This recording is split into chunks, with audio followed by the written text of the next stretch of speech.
Daria Elistratova. It's never late to say sorry. It's never late to say sorry. Daria Elistratova.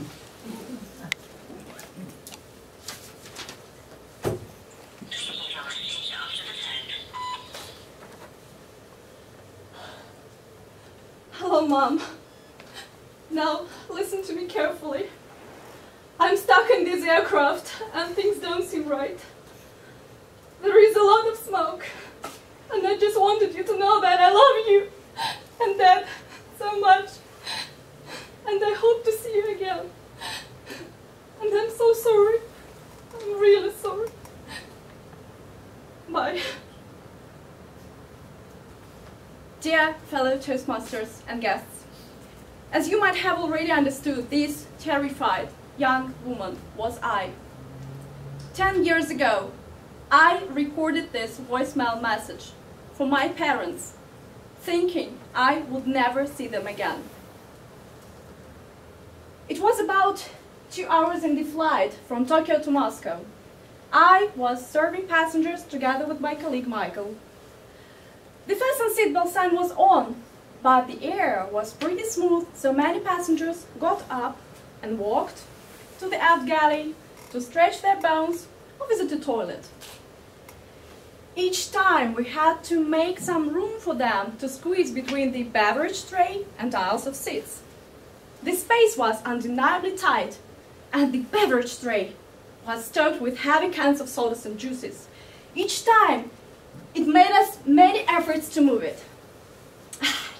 Hate it, whispered I, rolling my eyes. This passenger seems to have indigestion. This is his 6th visit to the toilet, said I. Hey, Michael smiled back at me. Grumpy lady, another 6 hours and you're back home. Better start thinking about your plans for tonight. I signed.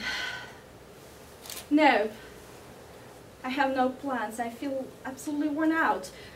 I was in a temper before the flight and quarreled with my mom, and I offended her greatly. Michael shrugged. Hey, it's never too late to say sorry, is it? We continued moving down the aisle, serving passengers, when I heard a toilet flush behind. I took a deep breath and noticed a cigarette smoke coming from the lavatory. Can you smell that? I asked Mike, and he nodded. Keep the tray, and I will take care of that. Seems like the guy taped the alarm, the smoke alarm, to have a cigarette in peace. Hey, cougar, knock at the door first. What if the guy really has indigestion? Michael was obviously trying to make a joke, and this was the last phrase I remember. I think I made a step or two towards the toilet when the plane jumped upwards so fast that I could not stand on my feet and jumped down to fall down to the floor. The next moment, the plane made a nosedive and began to fall. Later, the captain said that it was an air gap of 800 meters and we were flying for about 10 seconds. I remember I grabbed on something I could reach to save me. 300 passengers on board were screaming, luggage went flying, and lights went out. Those passengers who were not fastened with fastened seatbelts, they got injured heavily when they jumped upwards and hit their heads on the overhead racks.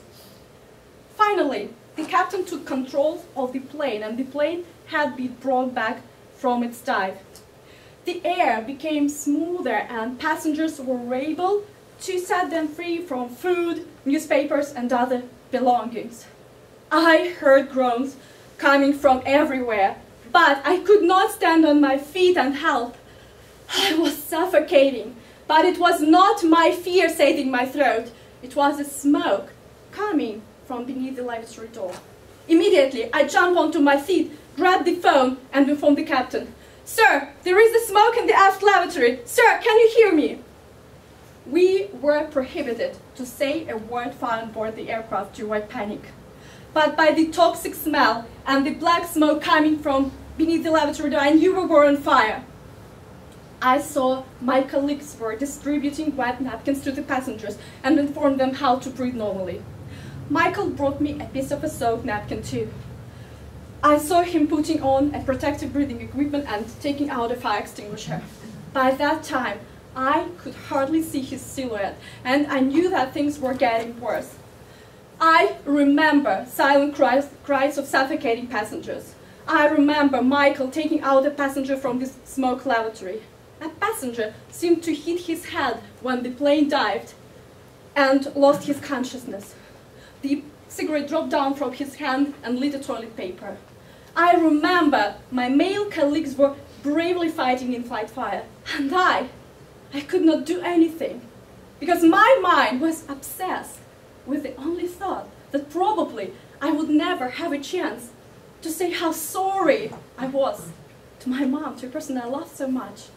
At that moment, not knowing what to do, I was searching for my cell and recorded this silly voicemail message, having no idea how she will get it. I got back home, safe and sound, with the luggage of a new knowledge I learned. Do not part with someone you love, thinking you would be given another chance to say you love them. And if you part, every time, say your goodbyes as if it's gonna be forever. As a postponed promised meeting or a postponed apology won't be a guarantee of your safety.